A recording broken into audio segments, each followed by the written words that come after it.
Senhoras, senhores, jovens, queridos irmãos no ideal espírita, abençoe-nos Jesus, o amigo incomparável de todos nós. No Museu do Louvre, em Paris, há uma tela assinada por Antoine Gros, que narra uma cena comovedora, referindo-se à conquista do Egito pelo imperador francês Napoleão Bonaparte, que conquistara o país, havendo saído da sua terra natal, La Córcega. Nessa tela, Antoine Gros apresenta o grande general, contemplando corpos mutilados, feições desfiguradas e pessoas com as marcas da angústia. A tela é denominada Os Pestosos de Jaffa. Jaffa, na atualidade, é uma faixa meridional de terra situada entre Israel e o Egito. Nessa tela, o semblante do imperador apresenta as expressões da doçura e da compaixão. A verdade, no entanto, é exatamente o oposto. Na Batalha do Egito, quando Napoleão combatia com intrepidez e os franceses ganhavam o terreno, 3.000 soldados e outros pertencentes às tropas turcas, militares graduados, renderam-se com a condição de o imperador preservar-lhes as vidas. Depuseram as armas e entregaram-se liminarmente. Menos de um mês transcorrido, os generais de Napoleão afirmaram-lhe que estava havendo escassez de víveres para as tropas aquarteladas no Egito. E aqueles 3.000 oficiais e soldados turcos eram um desgaste e uma preocupação constante para aqueles que os guardavam.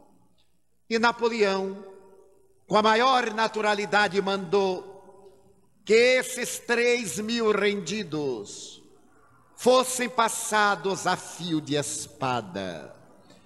Em um espetáculo hediondo de selvageria, como os tempos modernos, naquela época, ainda não haviam presenciado.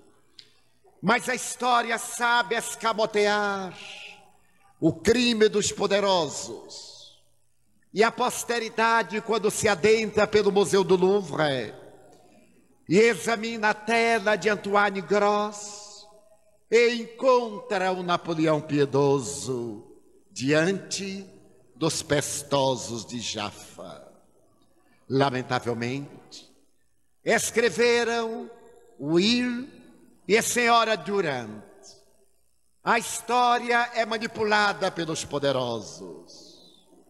Will Durand resolveu escrever a história da civilização. E para o desempenho da tarefa, convidou 40 historiadores que se encarregaram de fazer uma análise de cada época, de cada fase do processo antropossócio-psicológico, sob a ótica da história. E após 10 anos de exaustivos esforços, foram publicados 40 volumes, abarcando a história da humanidade desde a Antiguidade Oriental até o momento contemporâneo. E ao colocar um pós-fácil, Will Durant escreveu algo amargamente. A história sempre se repete. As criaturas humanas ainda não se deram conta que o leste sempre esteve em luta contra o oeste. Oriente e Ocidente combateram-se reciprocamente desde quando se reencontraram. A história demonstra que o poder da força não pode construir uma sociedade feliz. Nada obstante, nesses 6.640 anos de ética e de civilização, o general governou mais as nações do que o poeta. O ditador teve mais aplauso do que o filósofo. E nesse largo período da história, a humanidade experimentou apenas 260 anos de paz, fragmentada em diferentes épocas, para demonstrar a ferocidade do ser humano. E ainda hoje conclui: as criaturas humanas permanecemos nas guerras fratricidas, devorando-nos sob o estridor dos camartelos do ódio.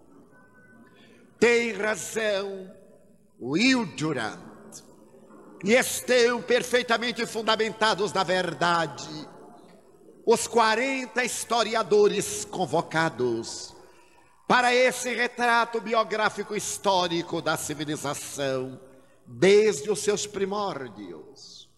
Porque ao terminar a Segunda Guerra Mundial, a cultura levantou-se para dizer nunca mais. O saldo da Segunda Guerra Mundial fez que as mentes menos sensíveis estremecessem as bases da razão e que os sentimentos se esfacelassem ante as estatísticas aparvalhantes. 50 milhões de vítimas civis nos campos de concentração de Hitler, 18 milhões de poloneses e de russos perderam a vida de maneira dolorosa. 6 milhões de judeus experimentaram o Holocausto. E as sequelas danosas da Segunda Guerra Mundial ainda continuam abrindo cânceres e feridas outras que dilaceram o âmago da cultura e dos sentimentos humanos. Guerra, uma nova guerra, nunca mais, asseveraram os grandes pensadores e antropólogos daqueles dias tumultuosos. Um dos mais admiráveis pastores da Igreja Luterana escreveu para a humanidade uma carta dolorosa. Tenho nas mãos a carta de meu filho que se encontra no campo de batalha. E ele me diz: papai, porque eu deverei matar?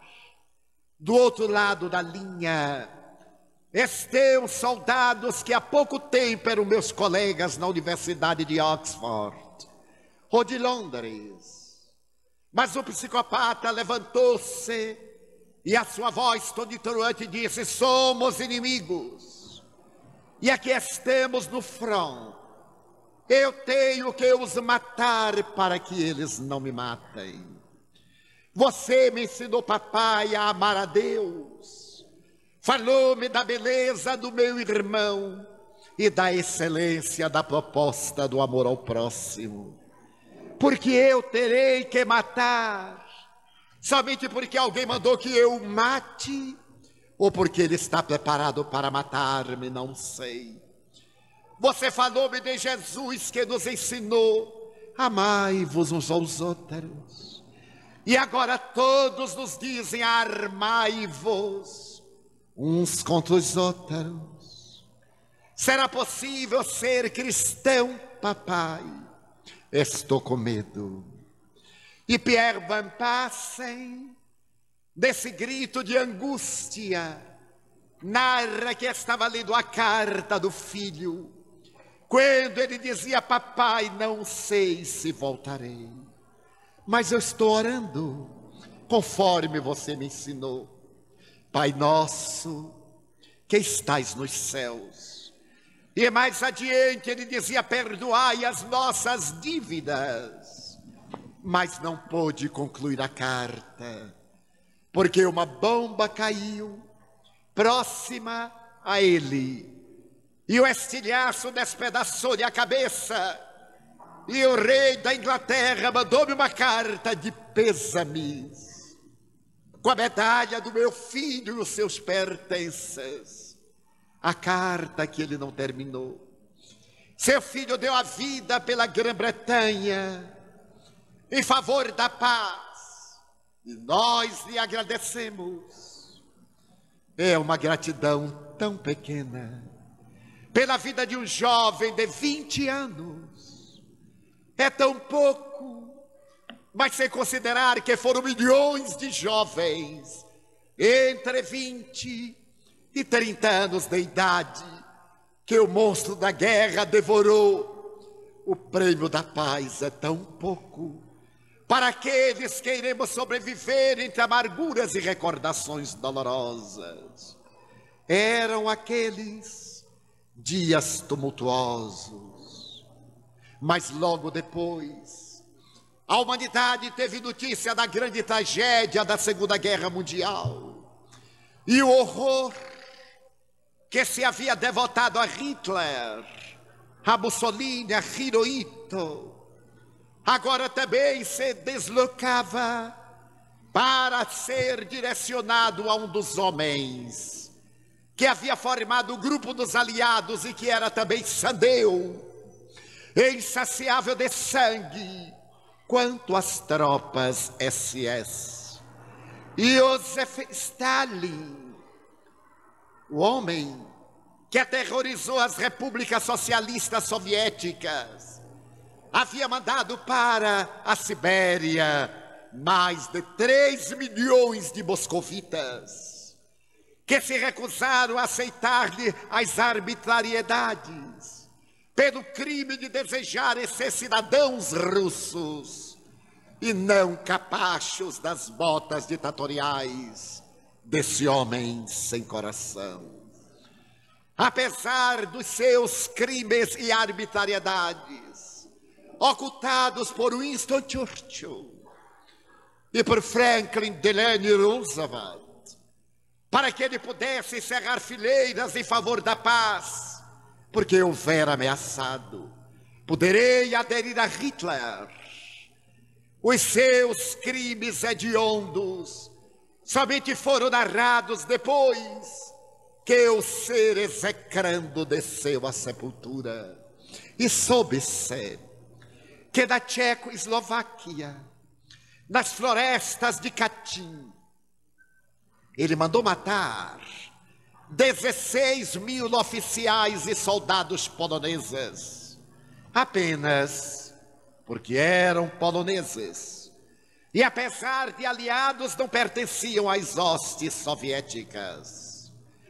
E a humanidade soube, graças às imensas cicatrizes da história trágica de Oradour, na França, uma aldeia que as tropas hitleristas sitiaram, porque houve notícia de que um trem, um comboio, que levava objetos roubados dos museus da França para a futura capital do mundo, Berlim, havia desaparecido quando viajava numa noite, e denunciaram que foram os partisans, os nacionalistas franceses que estavam em Oradour. As tropas hitleristas destruíram toda a cidade, mataram a todas as criaturas. Todo todos os animais, e incendiaram a cidade e a floresta em Oradour, até hoje não mais reconstituída, para servir de advertência às desatentas gerações belicosas. Mas se isso não bastasse, tem uma outra cidadezinha da Tchecoslováquia. Os nazistas fizeram exatamente a mesma coisa. Renderam os seus habitantes, mataram-nos aos animais, ceifaram as árvores e incendiaram também as árvores que ali estavam, depois de queimarem tudo aquilo que fosse senciente. E a humanidade continuou na sua tragédia belicosa para vir a guerra da Coreia e mais tarde a do Vietnã. Os soldados americanos nunca tinham ouvido falar no célebre Paralelo 23 e sequer eram capazes de encontrar nos mapas da Ásia o Vietnã. Mas a psicopatia do dirigente secreto da CIA, que desencadeou uma campanha anticomunista na América, mandando para o exílio homens como Charles Chaplin e pensadores da mais alta nomeada pelo pavor do comunismo, célebre McCarthy, que mais tarde terá a memória enxovalhada pela sua conduta sexual moral. Desencadeou esse ódio e milhares de jovens morreram na luta do Vietnã do Sul contra o Vietnã do Norte. Para nada. E as sequelas dessa guerra irão convocar no sudeste da Ásia novas guerras que a mentalidade de São Francisco e das universidades da Califórnia irão denominar guerra suja, como se houvesse por acaso alguma guerra limpa. E o Camboja e todo o sudeste da Ásia, vencido pela guerra, expulsou a América.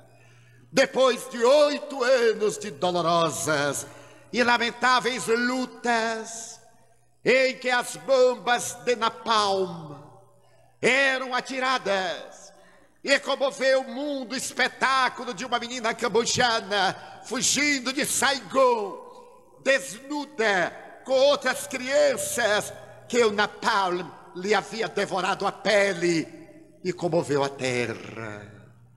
Não há pouco, ela deu uma entrevista nos Estados Unidos do que foram aqueles dias nas aldeias, e a humanidade nem assim modificou, porque o Khmer Vermelho, no Camboja, um povo de 7 milhões de habitantes, em 3 anos, matou 1 milhão de civis, seu povo, porque não sabiam o que era o comunismo que ele desejava implantar.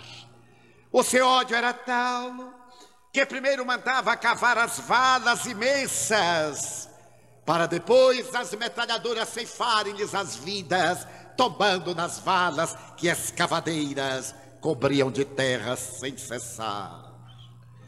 E o espetáculo da guerra prosseguiu. Ficou célebre o episódio das 30 horas, no mês de setembro de 1982, nos acampamentos palestinos no Líbano, de Sabra e Shatila, quando, sob o protetorado de Israel e do então, hoje primeiro-ministro, foram assassinados 2.700 palestinos pacíficos em um campo de refugiados, todos eles mulheres, crianças, idosos, todos os seus animais.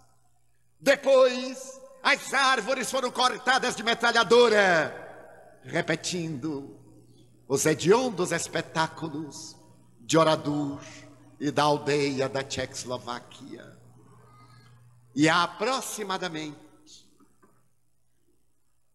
20 meses, desde o momento em que começaram as lutas entre palestinos e judeus, a humanidade acompanha estarrecida a tragédia que se abate no Médio Oriente, cuja solução as grandes nações ainda não quiseram tomar, naturalmente preservando interesses desta ou daquela natureza política ou daquela natureza econômica. E nesse ínterim, o 11 de setembro, estarreceu a humanidade com o denominado ato terrorista, que foi considerado como um dos mais hediondos, e muitos outros igualmente hediondos sempre aconteceram em silêncio, com a destruição das Torres Gêmeas e de parte do Pentágono americano, comovendo o mundo e tendo-nos a impressão de que se tratava de mais um espetáculo da cinematografia desarvorada e trágica, evocando o Independence Day, ou Apocalipse Now, a que nos acostumamos no dia a dia da nossa vida, em nome de ideais escusos, de nacionalismo apaixonado e de política petrolífera, de significados muito danosos para a humanidade. E acompanhamos a dolorosa guerra do Afeganistão, um dos países mais miseráveis do mundo, segundo a imprensa. Mas esse Afeganistão, que sequer foi conquistado por Alexandre Magno, o que submeteu o mundo do seu tempo à sua dominação. E nós acompanhamos os bombardeios com mísseis. Cada um deles deu $1.250.000, que dariam para acabar a fome na terra.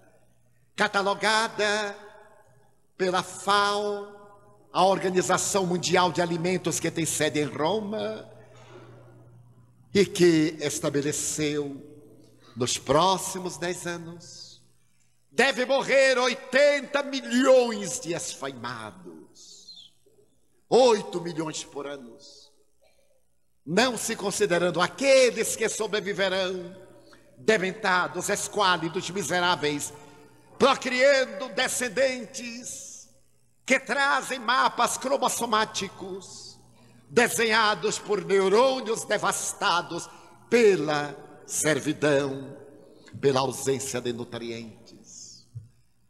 Quando Sua Excelência, o senhor presidente da República dos Estados Unidos, tomou posse, ele estava anunciando que ia mandar ao Senado um projeto no qual solicitaria $1 trilhão e 100 milhões de dólares para construir uma rede antimíssil que colocaria sobre o seu país para defender-se dos adversários hipotéticos que desejassem esmagar a América. Sua Excelência não teve tempo de fazê-lo, porque o adversário estava dentro de casa. E logo depois do dia 11 de setembro, a Bolsa de Nova York, segundo a imprensa, teve um prejuízo de $1 trilhão, que se vem reabilitando com muitas dificuldades ainda hoje.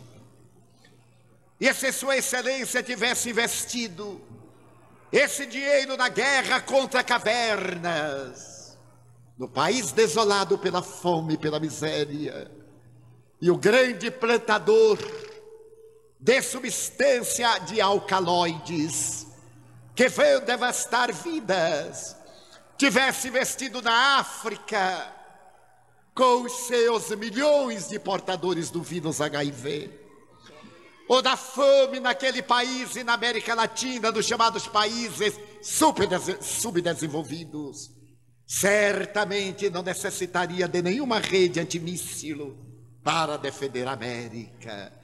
Porque se é verdade que a força da violência mesquinha esmaga, dizima milhões de vidas, não menos verdade é que o amor é o antídoto a todo esse mal que se transformou numa endemia pandêmica, que agora toma conta da terra e violentos nos faz a todos. O eminente codificador da doutrina espírita, Allan Kardec, interrogou as entidades venerandas, conforme a questão 728 do Livro dos Espíritos.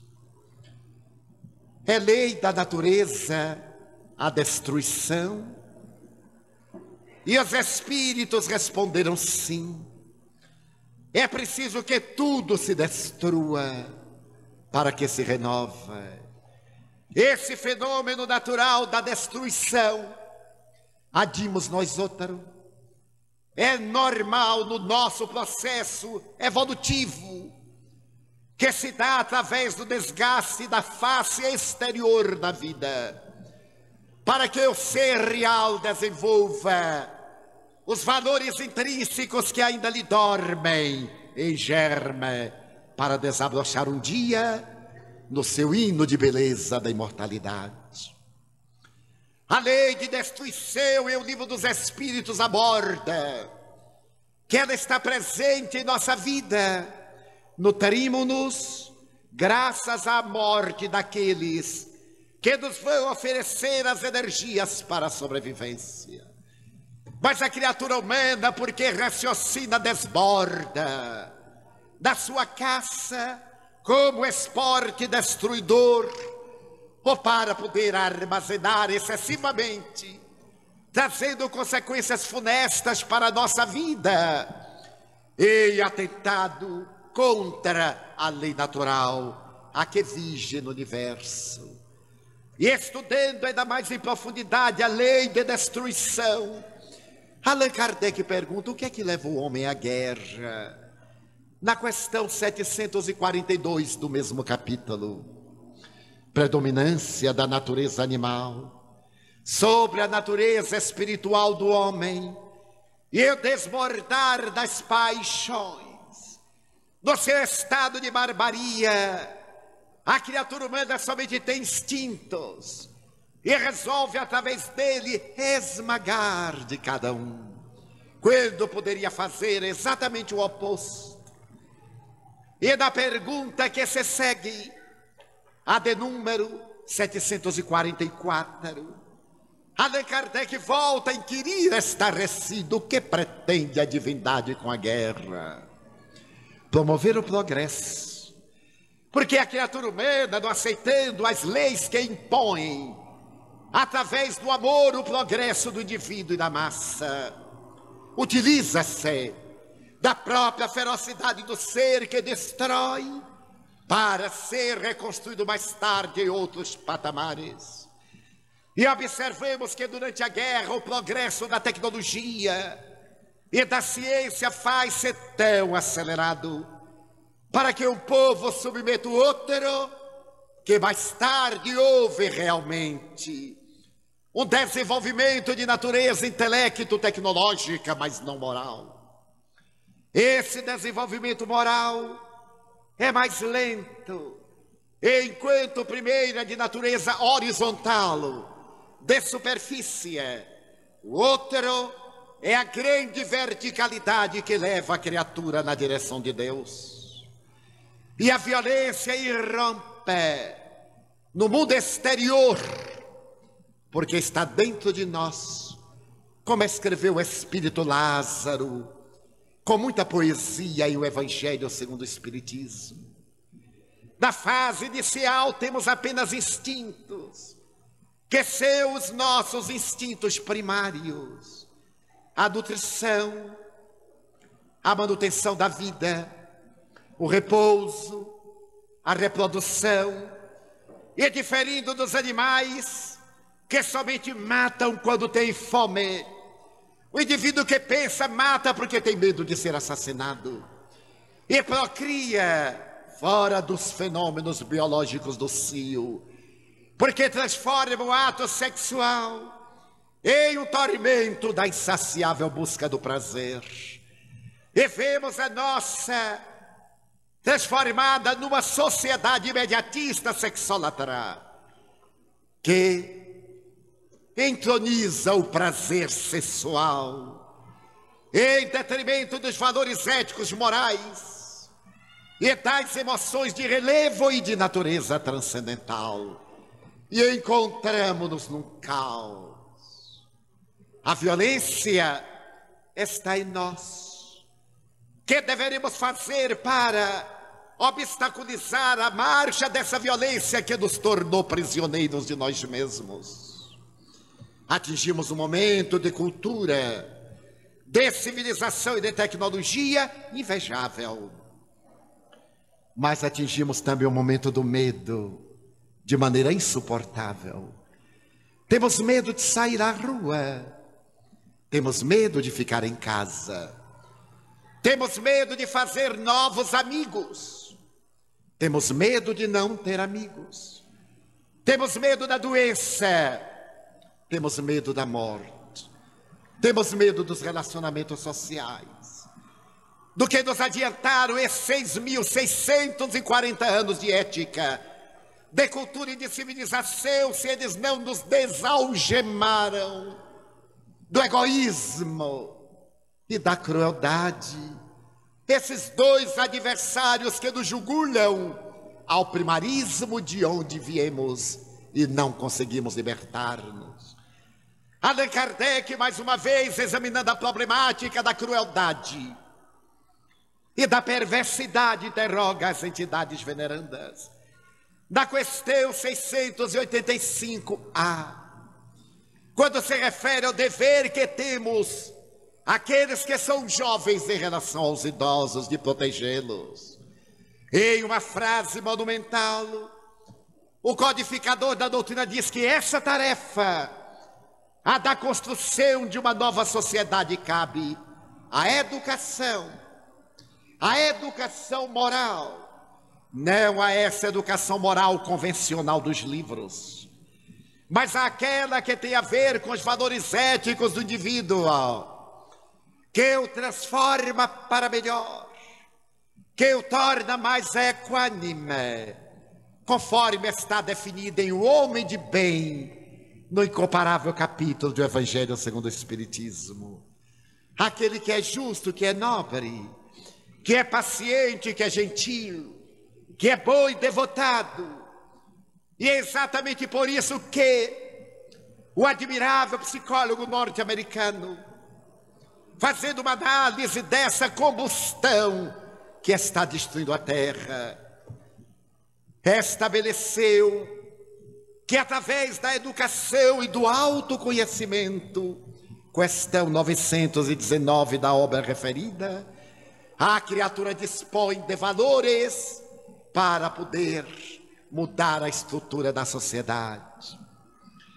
E através de uma proposta muito bem elaborada, ele nos convida a reflexões, quais esta dos relacionamentos sociais, a perda da nossa identidade, a perda do significado da vida, a perda dos objetivos. Passemos a ser robôs no desempenho de tarefas automáticas para encontrarmos o dinheiro, a comodidade, que nos daria o prazer exorbitante que nós não conseguimos saciar. E escreve o mesmo psicólogo que se conseguirmos realizar a busca do ser integral, daquele que se torne um homem psicológico, nós teremos encontrado a resposta contra a violência. Essa resposta contra a violência está em o Evangelho de Jesus. na conjugação do verbo amar, no amor terapia preventiva, no amor terapia de natureza curativa. É essa a proposta que a Federação Espírita do Paraná vem desenvolvendo faz 100 anos. Uma proposta de vida rica de vigor, através dos ensinamentos incomparáveis de Allan Kardec, desde quando nos apresentou a excelência da doutrina espírita. Esse farol da era nova, que irá iluminar a sociedade de dentro do indivíduo para fora, renovando como célula, para que o organismo social seja feliz. E por fim, um dia que talvez não esteja muito longe, a violência bata da terra envergonhada e transforme-se em figura de museu que nós contemplaremos um dia para termos ideia de como era selvagem a nossa sociedade. E o Espiritismo nos convoca a reflexões pessoais, após haver demonstrado no laboratório de ciência a continuidade da vida após a disjunção molecular da matéria, após nos haver demonstrado a excelência das leis que governam a vida e do amor de Deus por intermédio da reencarnação, o Espiritismo brinda-nos com esta visão galáctica do universo, dos ninhos, das moradas, dos pousos, dos lares que cintilam além da nossa pequenina casa terrestre, estimulando-nos a transformação moral interior e inadiável, que deveremos começar neste momento e não mais tarde, ensejando-nos uma ética moral baseada nas propostas do Evangelho, por ser o Evangelho o mais excelente código de ética moral da humanidade, conforme ainda Allan Kardec. E o pensamento do psicólogo Dr. Rolumei está respondido nessa colocação do Espiritismo, que é o amar, o trabalhar, o ter tolerância, perseverar nos ideais enobrecidos através da ação meritória da caridade, fora da qual não há salvação. Allan Kardec, por certo, não se referiu a essa salvação post-mortem, mas há salvação no sentido mais abrangente. Quando nós retiramos alguém que se está afogando do abismo de águas onde se encontra, dizemos que o salvamos. Quando retiramos alguém de uma falência que o vai levar à destruição da família e do lar, salvamos-lo. Quando conseguimos estender a mão generosa e arrancamos outrem que está nas garras da destruição, salvamos-lo. A doutrina espírita, ao apresentar a caridade da iluminação de consciência, salva-nos do egoísmo devorador, do orgulho perverso, da crueldade degenerada. É a essa salvação que se refere o Mestre. Com o conhecimento espírita somos convidados energicamente à transformação moral imediata, fazendo que as nossas casas sejam verdadeiras escolas e não clubes recreativos, aonde vamos periodicamente para divertimentos ou para a busca de novas sensações, para que a instituição espírita se transforme realmente num templo, muito bem definido por Denis, quando se refere tende por templo o universo, por altar o coração. A casa espírita é esse templo, no qual nosso coração é o altar para as oblatas de ternura e de adoração a Deus. Mas também esse templo escola é uma oficina onde trabalhemos pela renovação moral da sociedade e a nossa própria transformação, convocando-nos a um labor incessante em prol da construção de uma sociedade nova, faz-se nos mister introjetar a doutrina espírita nos seus postulados morais e vencermos as nossas pequenas violências. A violência urbana, dizem os sociólogos, é resultado dos lares desestruturados, das famílias periféricas desajustadas da urba. Mas quando nós vemos a violência nas grandes famílias, na sociedade privilegiada, quando nós vemos o recrudescer nos países europeus do ódio a outros povos, quando acompanhamos o renascer das Brigadas Vermelhas na Itália, constituídas por jovens universitários e de alta renda, a colocação sociológica é falha.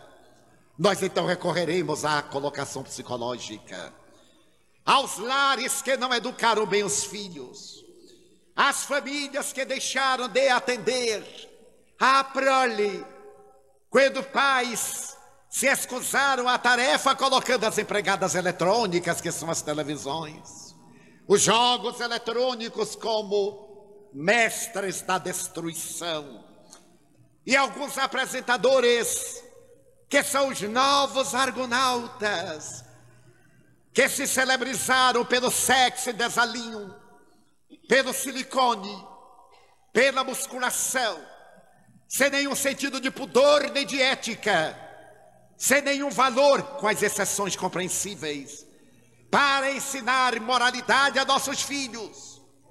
O que podemos esperar deles se nós, os espíritas também, excusemo-nos de estar ao seu lado, de renunciar ao prazer de fora para cumprir o dever do lar e da família? Se quando nós abandonamos a família, a pretexto de ganhar mais para dar coisas, em um mecanismo de fuga psicológica para não se dar, porque é muito fácil dar coisas, mas é muito difícil dar-se aos filhos. Nessa evasão da realidade, na busca da sensação, a violência instalou-se na alma da nossa sociedade, na alma infantil. Dizia-me um psiquiatra e afirmava uma psicóloga recentemente: o drama de uma criança de 10 anos apenas, com um transtorno psicótico autodestrutivo. Ela estava tentando destruir-se. E quando vemos o Japão, por excelência, as altas estatísticas dos suicídios infantis e do mundo dos juvenis, nós somos obrigados a perguntar o porquê. E ao invés de atirarmos a responsabilidade nos governos e na sociedade que somos nós, não é assumirmos a culpa, porque culpa tem o ranço de tradição. Nem assumirmos o pecado, que traz o ranço teológico perturbador. Assumirmos a responsabilidade da nossa falta de cuidado e nos reabilitarmos. É necessário, portanto, que, como vem fazendo a Federação Espírita do Estado do Paraná há 100 anos, nos voltemos para essa obra de educação. Essa educação moral, nas bases do pensamento cristão, que a doutrina espírita restaurou na liberdade do pensamento kardeciano. É indispensável que nos voltemos para a vigência do amor e amemos mais. Realmente, sem temer, relacionemos-nos mais. Eliminemos do nosso cardápio de pavores o medo da doença, o medo da morte, que são inevitáveis.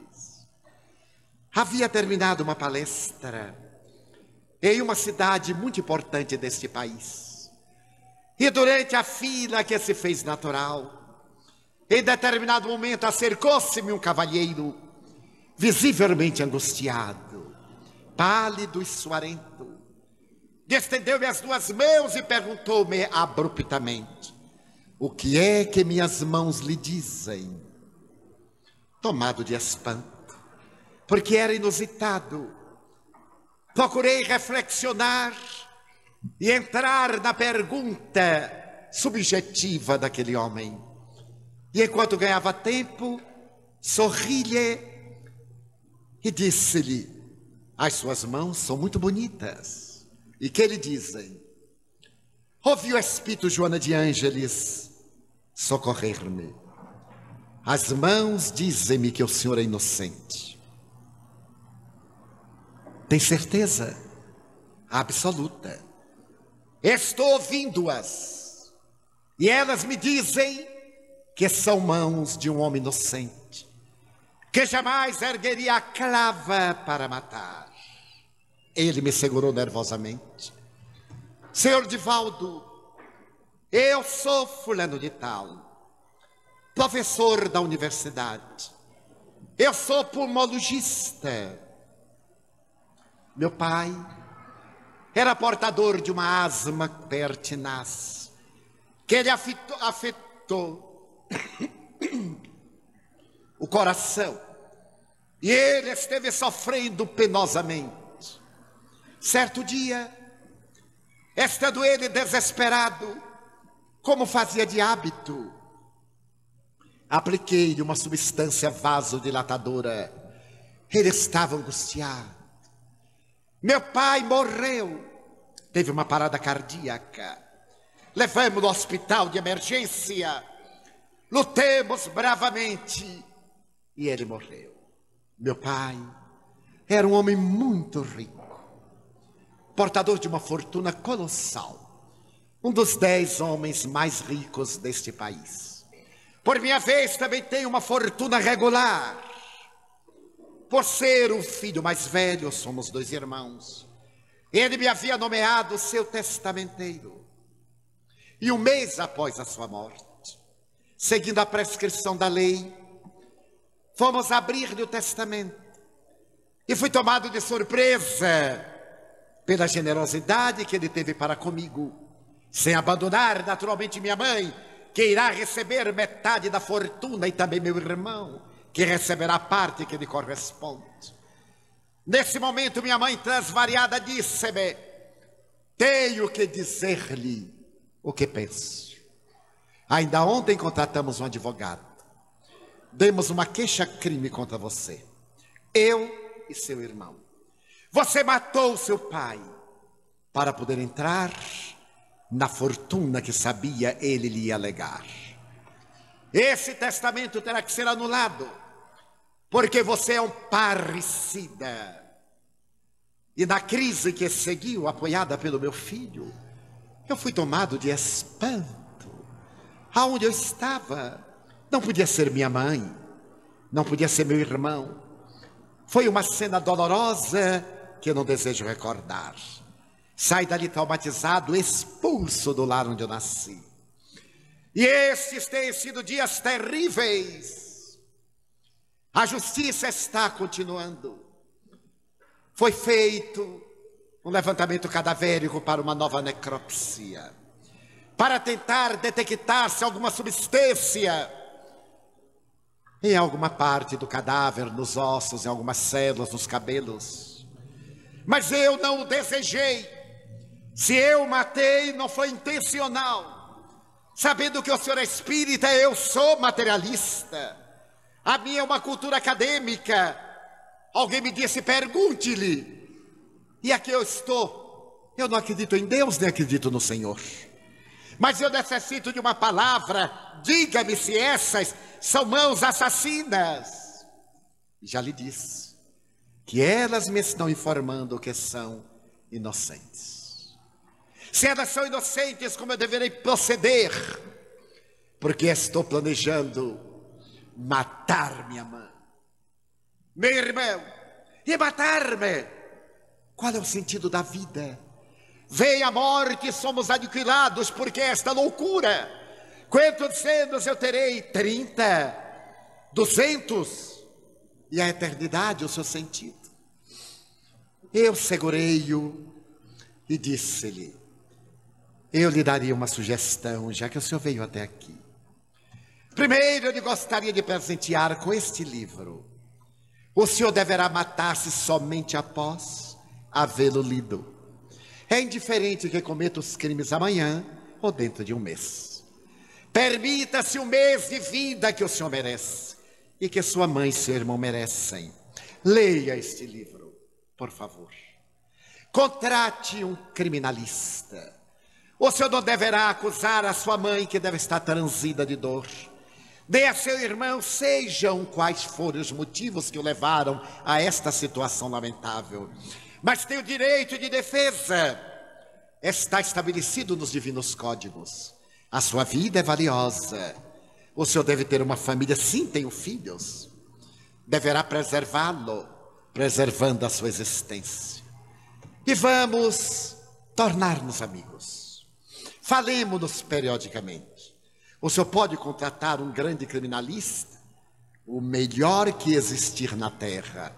Façam. Não acuse a sua família. Defenda-se. E para defender-se não é necessário acusar a ninguém. Conversei uns 15 minutos. Ele acalmou-se aparentemente. E eu lhe pedi que lesse o livro. Prometa-me, com a dignidade do cidadão que é. Prometo-se, Senhor. Eu irei lê-lo. E você foi. Passaram-se os meses. E em determinado dia, alguém me chama ao telefone e me disse: Edivaldo, eu sou o doutor fulano de tal. Recorda-se de mim? Claro, doutor.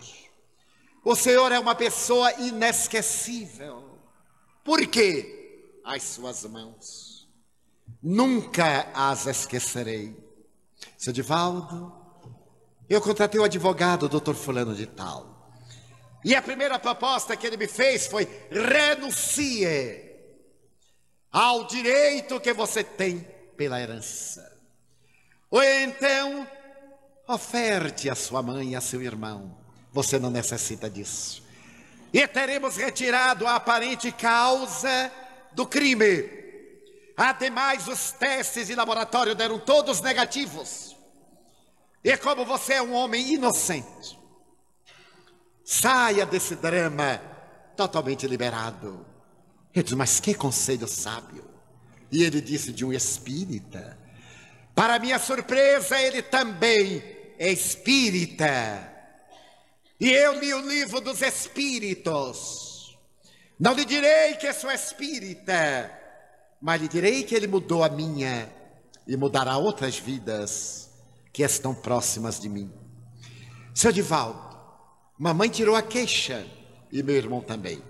Eu renunciei a qualquer interesse, mas ela agora recuperou a sanidade mental e me diz que de forma nenhuma jamais faria isso à memória do marido. E eu estou com muitos bens. E no Brasil Central, eu estou com 4.000 alqueires de terras. Gostaria de oferecer a mansão do caminho para que o senhor desenvolva uma obra social nesse lugar que dá para construir uma gloriosa cidade. Eu te lamento profundamente não poder aceitar. Seu pai deixou o tesouro para o senhor. O senhor consultou-me na função de médium. Eu não posso aceitar das suas mãos nada, porque a mediunidade é exercida cristamente, sem qualquer interesse próximo ou remoto. Mas é a mansão do caminho que eu estou dando. Mas a mansão do caminho foi fundada por mim e um grupo de corações. O senhor está dando-me indiretamente. Não faltam instituições de caridade mais meritórias ou tão meritórias quanto a mansão do caminho.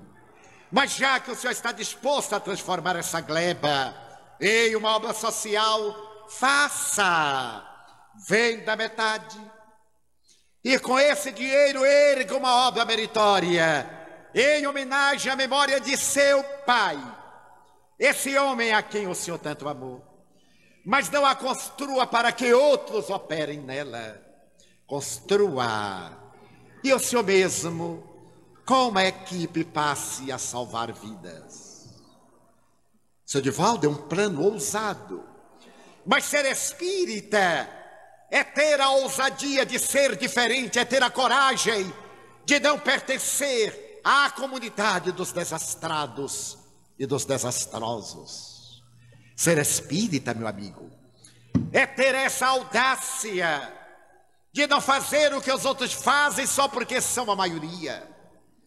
Alguém um dia me disse, sendo uma epidemia de gripe, a maioria estiver gripada, e como nós dizemos que a maioria é que faz o patamar, o parâmetro, então saúde não seria o estado de epidemia gripal.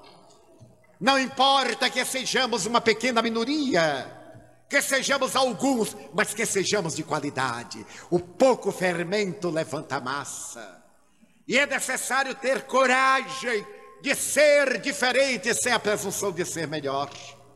Ser apenas alguém que encontrou Jesus e que a partir desse momento passou a luarizar a sua vida íntima, tornando um seguidor digno de cobrir as pegadas desde há 2000 anos. Irei a Salvador quando quiser.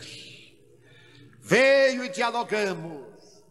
Ele me falou do sentido do espiritismo na sua vida, na sua família. E um dia, quando a mãe lhe perguntou, mas por que você mudou? E eu lhe ofereci de presente o livro dos Espíritos. E quando lhe apresentei a proposta que o senhor me acabou de sugerir faz poucos dias, ela se propôs também ir morar na propriedade para amar, para ser mãe de quem não tem filhos, para poder estender ternura, porque disse o coração é jovem aos 70 anos, e socorrer aqueles que têm necessidade imediata de pão, de educação, de trabalho, mas sobretudo de amor. Abraçamo-nos, e eu me recordei de Jesus, quando disse ao doutor da lei, vai tu e faz o mesmo. Depois da parábola do bom samaritano, ali estava o bom samaritano. Ele me vinha dizer, o espiritismo mudou a minha vida. Sou agora um homem diferente. Passaram-se 25 anos já. Ele está com a minha idade, que eu não vou dizer quantas.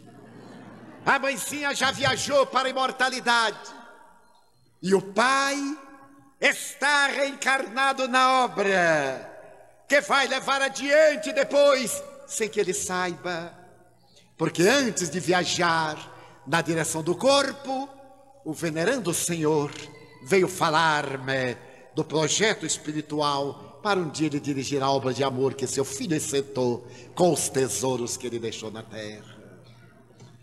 O Espiritismo vem para tornar-nos melhores, retirar de nós a crítica ácida de uns contra os outros, a fiscalização dos erros dos outros. Veio para colocar não doçura em nossos lábios e fel em nosso coração, mas fraternidade em nossas vidas. Veio dizer-nos que vale a pena amar. Aquele que ama é mais feliz do que aquele que vai envolvido pelo amor. E a única maneira de acabar com a violência, com as guerras, será através da nossa pessoal transformação individual e inalterada. A Federação Espírita convida-nos a reflexões em torno de um século dedicado ao trabalho de construir vidas. E durante esse século a Federação fez. Aqui passaram as imagens de alguns daqueles heróis nos tempos difíceis das catacumbas. E alguns que aqui estão presentes e nós vemos, particularmente, José Lopes Neto, que aos 19 anos de idade foi secretário da Federação Espírita do Paraná. O venerável Dr. Lauro Schleder, o trabalhador inesgotável de recursos João Guignone, o dedicado a Bibe Isfer, o sorridente Melo e toda uma elite de homens e de mulheres extraordinárias que tiveram a coragem de renunciar à vida como Dona Mary Pinto. Falou-se aqui dos 40 mil alunos que passaram pelas escolas. E a vovó Schleder, Dona Adelaide, diz: oh, que octogenária, com Mary e com as minhas filhas, comecemos o trabalho no berço e começamos o trabalho das costuras das escolas. Todos eles vivos, que nos ofereceram esse legado de amor. Espero que nós mudemos a sociedade nesta hora com o nosso esforço. O venerando Dr. Sebastião Paraná. E quantos heróis daqueles difíceis dias em que a pedrada era a manifestação da chocarrice social e a perseguição gratuita era o selo com que se firmava contra o espiritismo. É o amor, meus irmãos, o amor de pais por filhos, destes por aqueles, de irmãos. Claro que haverá sempre pessoas que não nos são simpáticas. Talvez elas não sejam responsáveis por isso, mas nós poderemos ser-lhes simpáticos, poderemos ser-lhes afáveis, poderemos ser-lhes pelo menos respeitosos ao direito que têm de viver. Será tão difícil assim acabar com a violência? Não será através de um decreto? Ninguém espere que os governos logrem. Os governos têm as suas paixões políticas e os partidos têm o deboche de ocultar as mazelas dos seus membros através de ardis e de propostas indecorosas para que a subversão de valores permaneça no mundo. Será através do homem renovado que teremos o cidadão saudável do político digno. E não serão necessários mecanismos escusos para se criarem fins enobrecidos. Eu me recordo de duas vidas. Tudo começou em um dia de neblina nos pântanos da Irlanda, quando um humilde cidadão ouviu gritos que vinham do lamaçal. Ele era um modesto camponês. Saiu correndo entre a névoa e viu dois braços alvos que se erguiam, enquanto o tremedal devorava um corpo frágil que já estava com a lama quase para chegar-lhe ao aparelho respiratório externo. Ele, sem pensar, atirou-se no pântano e, sendo quase arrastado pelo lodo movediço, com sacrifício exaustivo, trouxe a criança para fora, limpou-a, carregou-a nos braços, levou-a para a choupana, deu-lhe um caldo reconfortante, enxugou-a, aqueceu-a, e a criança saiu a correr e desapareceu estrada fora. No dia seguinte, coincidentemente de sol, um automóvel Rolls Royce parou à porta da sua casa modesta. E um nobre acercou-se-lhe. Ele veio à porta e estava acompanhado pela criança vestida num traje de veludo. Foi o Senhor quem salvou a meu filho? Sim. Eu sou o Lorde fulano de tal, sou par do reino. Trago-lhe esta bolsa de ouro em gratidão por haver salvado a vida do meu filho. Excelência, eu não tinha qualquer interesse. Eu sequer sabia quem era a criança. Eu sei. Mas você salvou um súdito de sua majestade, meu filho. E tudo quanto eu lhe dei é pouco, considerando-se meu filho. Por favor, aceite. Não, excelência, por favor, não tire da minha vida o que eu consegui fazer de melhor em toda a existência. Homem de Deus, vejo que é pobre, que faz na vida. Sou lavrador, excelência. São suas as terras? Não. Do Lord Y, meu amigo. Eu irei comprar-lhe estas terras em seu nome, para dá-las. Excelência, eu não mereço. Eu não fiz nada demais. Poderia ter sido qualquer pessoa, mas não foi qualquer pessoa. Foi o senhor e ele é meu filho. E eu não sairei daqui sem, pelo menos, dar-lhe um testemunho de amor, já que a gratidão é pesada demais e eu carregarei toda a vida. Nesse ínterim veio do fundo uma outra criança de 8 anos, a mesma idade do pequenino que fora salvo, e encostou-se ao genitor. Seu filho? Perguntou o Lorde. Sim, excelência. Meu filho único. É órfão. Estuda seu filho? Oh não, excelência. A escola fica muito longe. Que vai ser o seu filho? Agricultor, como eu. Ele vai trabalhar no solo. Meu avô, meu pai, eu, ele. Fomos todos trabalhadores da terra. Pois bem, você salvou meu filho. Eu lhe peço que me deixe salvar o seu filho. Eu sou muito rico. Pretendo levar o seu filho a Londres. Matriculá-lo-ei em um colégio da nobreza onde meu filho estuda. Ele virá passar férias com você.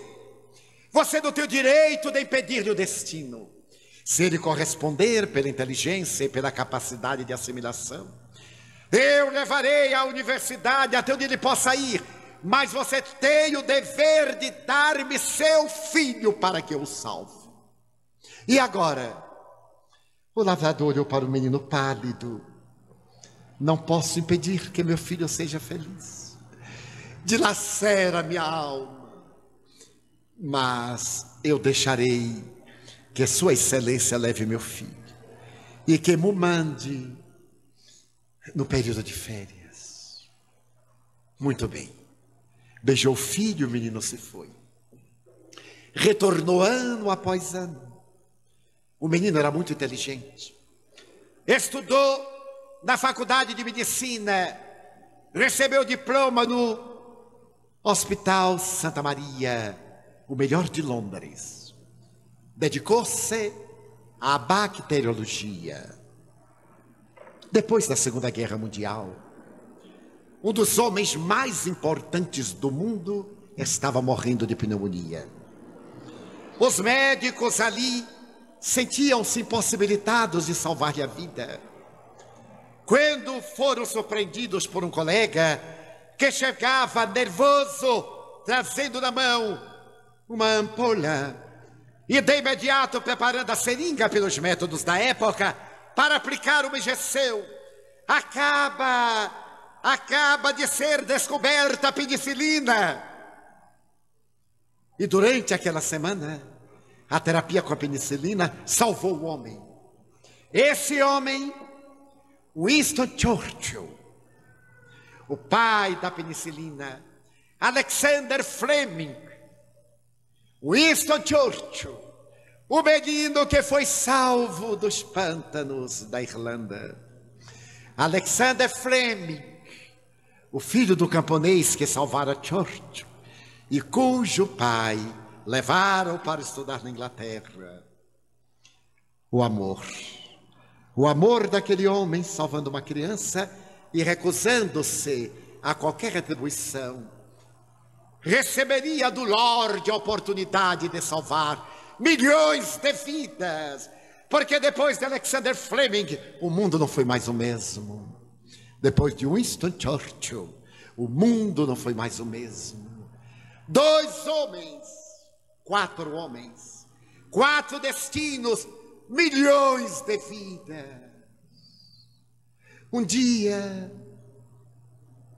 no Museu do Louvre, a tela de Antoine Gros estará com uma outra, 2 mãos distendidas, recebendo o relógio do tempo em luz. no qual está escrito o código do amor para sempre, para toda a eternidade.